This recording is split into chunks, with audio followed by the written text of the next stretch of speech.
Hello everyone. In the previous lecture, we had discussed about S1 interface. Today we'll start our discussion with X2 mobility or X2 interface. It is the default mode of operation in LTE.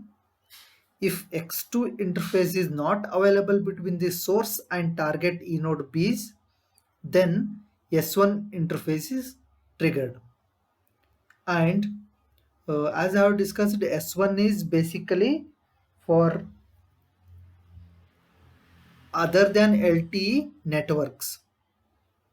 In LTE, if X2 interface is not available, then S1 is used. And mobility over the X2 interface also consists of three steps, as in uh, S1 interface. That is preparation phase, execution phase, and completion phase. Let us go through the mobility management over the X2 interface. You can see here we have source eNode B, target eNode B, and MME and serving gateway both together. Here no source MME and target MME as compared to the S1 interface, because this is, you can say, intra network, that is inter network interface. Okay, so here when handover is decided, when handover decision is made by the source eNode B, the source eNode B sends a request to target eNode B saying that uh, I want your resources. So target eNode B communicates MME and serving gateway so as to arrange the resources for the particular source eNode B, or in other way it is for the user equipment which is requesting for a handover. After it arranges the resources, the radio resources, it sends an handover request acknowledgement to the source eNode B, and source eNode B forwards this handover command to user equipment. When the user equipment receives the handover command, the preparation phase is completed. The next phase is execution phase. Here, after receiving handover command, user equipment using RACH access, it communicates target eNode B through source eNode B, where source eNode B transfers the status to the target eNode B. And at the same time, user equipment gives a handover confirm message to the target eNode B. This completes the execution phase. In the completion phase, the target eNode B sends a path switch request, that is a path between user equipment and target will be source eNode B is now changed to user equipment and target eNode B. That changeover should take place through MME and serving gateway. So target eNode B asks MME and serving gateway that path switch should be done as the handover confirmation is received. So path switch request will be accepted and the acknowledgement will be sent to the target eNode B. Now the target eNode B asks source eNode B to release the resources which were previously used by the user equipment, so that other user equipments can use those resources. As this user equipment is now attached to the target eNode B, the source eNode B can release the resources so others can utilize that those resources. Okay, this is about X2 interface, which is a default mode of operation in LTE. I hope you have understood this.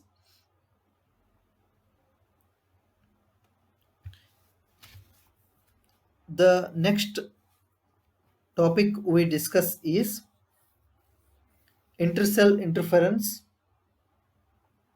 or ICI coordination.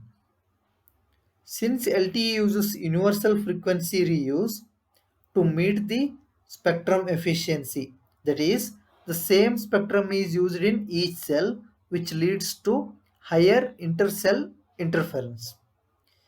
ICI minimization can be achieved through base station coordination or networked MIMO or multiple input, multiple output. ICI minimization techniques are used for both uplink and downlink. In downlink, there are three approaches for ICI minimization. First one is ICI randomization. This is through scrambling. Scrambling means encoding the signals such that no long runs of zeros and ones present, okay, or the power level variations likewise. Okay, scramble the code word after channel coding with PR sequence, and this scrambling is cell specific. So using this set of rules, if we do randomization of the signal, then ISI can be ICI can be minimized. Second one is ICI cancellation. User equipment decodes the interfering signals from neighboring cells and subtract them from the desired signal. In this way also we can minimize ICI. The disadvantage here is user equipment can't decode the PDCCH from neighboring cells and does not know the transmission format of neighbor cells. So this is the disadvantage where PDCCH decoding is not possible. And the last one is practical solution. The practical solution here is to use linear spatial interference cancellations with statistical knowledge of interference channels, which we have discussed in the second module. ICI minimization in downlink is limited by the capability and number of antennas at user equipments. So depending on user equipments, this minimization, user equipment characteristics minimization is decided in the downlink. Downlink is when the communication is from base station to user equipment. Remember that. Now this is about the downlink ICI minimization. When it comes to ICI coordination or avoidance, it is what you can say, these are the advanced techniques so as to minimize the ICI. Okay, it is based on the scheduler implementation at eNode Bs. It involves restrictions to the downlink resource management in a coordinated between coordination. It should have been coordination between the neighboring cells. The restriction can be on time or frequency resources on or transmit power at E node B. So by putting some restrictions on the time or frequency resources or transmitted power at E node B, we can achieve ICI avoidance. And this needs additional inter E node B communication and user equipment measurements and report. So user equipment has to measure the power levels, and uh, there should be a communication between different node Bs so as to monitor their power levels, resource, time and frequency resources. Okay, by this coordination or communication, we can avoid the ICI. The ICI coordination or avoidance techniques can be static or semi-static. They have categorized ICI coordination into two types. One is static ICI coordination, or this is done during cell planning and does not need frequent reconfiguration. So while designing the uh, hexagonal cells or the cellular concept where you have studied that each area is divided into number of cells. So static ICI avoidance or coordination is done during cell planning and does not need frequent reconfiguration, and it does not consider cell load and user distribution, how many users are there and how much user traffic is present. That is not considered. It is a one time installation, you can say.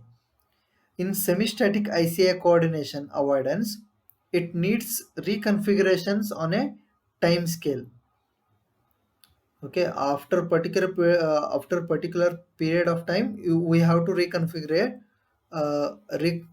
the particular scheme. That is semi-static ICI coordination or avoidance. Here, the information which might be transmit power or traffic load is exchanged between neighboring eNode Bs over X2 interface.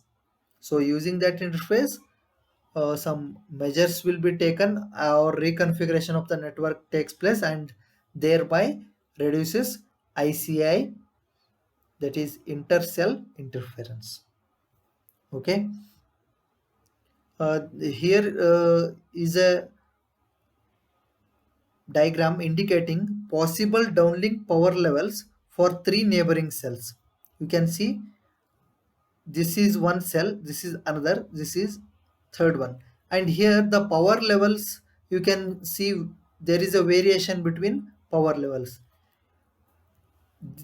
Here the first user, you can say this is user 1, user 2 and user 3 in cell 1. Cell 2, user 1, user 2, user 3. Cell 3, user 1, user 2, user 3. Here in cell 1, the first user is the edge user. That's why he is going to transmit or receive with higher power so as to avoid inter-cell interference. Similarly, cell 2, user 2 is at the edge of the cell. So he is allowed to transmit and receive with high power. Similarly, it is applicable for cell 3 where user 3 is having uh, being the edge user, he is allowed to use high power. If here user 1 was the edge user, then he might have been allowed to use higher power. Likewise, it goes on for different cells. Okay, that is what indicated here. Edge user in each cell would be allocated to the higher power levels. Correct? This is all about ICI coordination or avoidance in downlink. Uplink also deals with the similar kind of uh, techniques for ICI minimization and multi-point coordination. You can go through it, and this completes the module 5, which is a very important module. Please go through the video lectures and let me know if you have any queries. Thanks for watching.